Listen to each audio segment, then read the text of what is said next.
இன்று நம் மாண்புமிகு பாரத பிரதமர் அவர்கள் 4400 கோடி ரூபாய் மதிப்பீட்டில் தமிழ்நாடு மற்றும் புதுச்சேரியில் பல்வேறு திட்டங்களை தொடங்கி வைக்க இருக்கின்றார்கள்.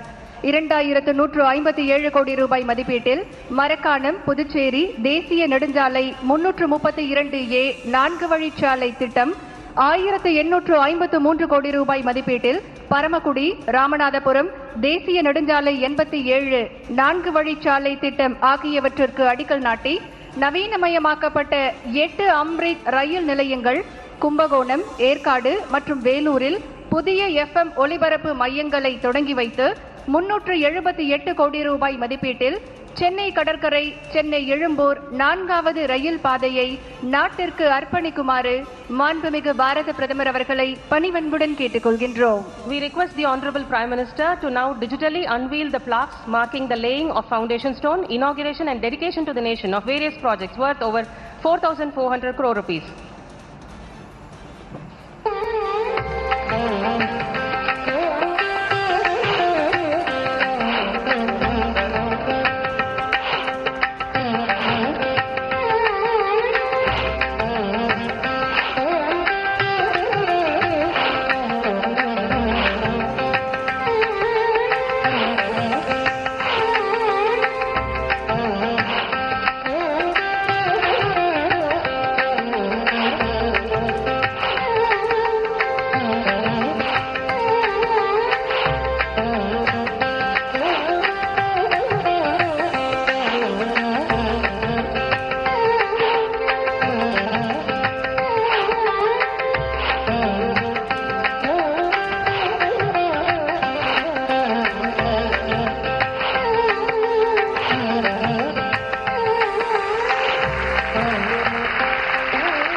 பிரதமர் நரேந்திர மோடியின் தொலைநோக்கு தலைமையின் கீழ் இந்தியாவின் உள்கட்டமைப்பு ஏற்பாடுகள் மிகப்பெரிய மாற்றத்தினை ஏற்படுத்தி வருகின்றன.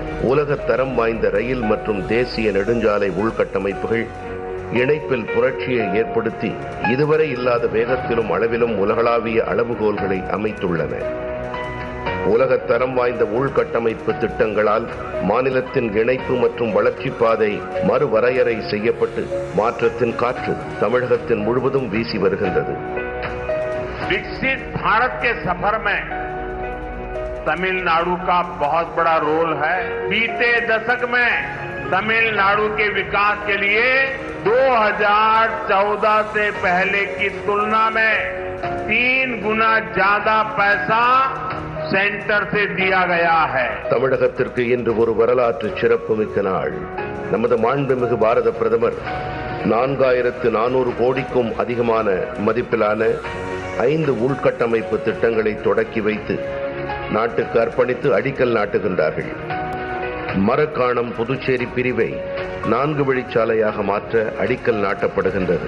இது புதுச்சேரி நகரத்தில் போக்குவரத்து நெரிசலை குறைக்கவும் வாகனங்களின் வேகத்தை மணிக்கு 40 முதல் 100 கிலோமீட்டராக அதிகரிக்கவும் உதவும். இதன் மூலம் பயண நேரம் 1 மணி நேரத்திலிருந்து வெறும் 30 நிமிடங்களாக குறைகிறது. கடலோர சுற்றுலாத்துறை வளர்ச்சிக்கு ஊக்கம் அளிக்கின்றது. 3 பொருளாதார முனையங்களை இணைப்பதோடு ஒரு மிகப்பெரிய உணவு பூங்கா, ஒரு மீன் பிடி தொகுப்பு, ஒரு மருந்தக தொகுப்பு மற்றும் 2 சமூக முனையங்கள் அருள்மிகு மணக்குள விநாயகர் கோயில் மற்றும் பாரடைஸ் கடற்கரை ஆகியவற்றை இணைக்கின்றது.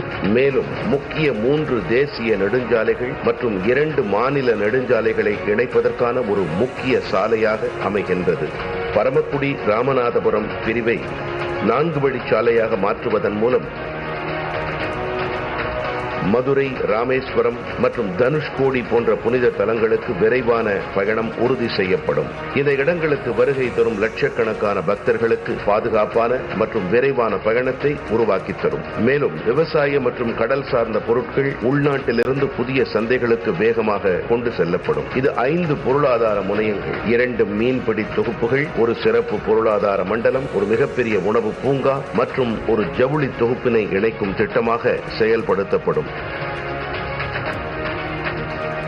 மறுசீரமைக்கப்பட்ட மொரப்பூர், பொள்ளாச்சி, பொம்மிடி, காரைக்குடி சந்திப்பு, ஸ்ரீவில்லிபுத்தூர், சோழவந்தான், திருவாரூர் சந்திப்பு மற்றும் மணப்பாறை ஆகிய 8 அம்ரித் ரயில் நிலையங்களுக்கான திறப்பு விழாவும் நடைபெறுகின்றது. இது உள்ளூர் போக்குவரத்தில் புரட்சியை ஏற்படுத்த உள்ளது. இந்த நிலையங்களை பாரம்பரியத்துடன் கூடிய நவீன வசதிகள் உள்ளடக்கிய துடிப்பான நகரங்களாக மாற்றுகின்றது. தேசத்திற்கு அர்ப்பணிக்கப்படும் திட்டம். சென்னை கடற்கரை மற்றும் சென்னை எழும்பூர் நிலையங்களுக்கு இடையே புதிய 4வது பாதை. இந்த புதிய பாதை சென்னையின் பொருளாதாரத்திற்கு இன்றியமையாத திட்டமாகும். மேலும் நெரிசலை குறைத்து நீண்ட தூர ரயில்கள் மற்றும் சரக்குகளின் தடையற்ற இயக்கம் உறுதி செய்யப்படும். இதன் மூலம் வளர்ச்சி மற்றும் மேம்பாட்டிற்கான புதிய வழிகள் ஏற்படும். தமிழ்நாட்டில் கும்பகோணம், ஏற்காடு, வேலூர் என 3 இடங்களில் புதிய பண்பலை அஞ்சல் நிலையங்கள் திறக்கப்படுகின்றன. இவை 15 மாவட்டங்களுக்கு 24 மணி நேர பண்பலை ஒலிபரப்பை உறுதி செய்யும். இது 18,000 சதுர கிலோமீட்டர் பரப்பளவை உள்ளடக்கியதாக இருக்கும். இதனால் 30 லட்சம் மக்கள் பயனடைவார்கள். பிரதமர் திரு நரேந்திர மோடியின் தொலைநோக்கு தலைமையின் கீழ் தமிழ்நாடு முன்னேற்றத்தின் கலங்கரை விளக்கமாக மாறி வருகிறது. இது வளர்ச்சியடைந்த தமிழ்நாடு மற்றும் வளர்ச்சியடைந்த பாரதம் உருவாக வழிவகுக்கும்.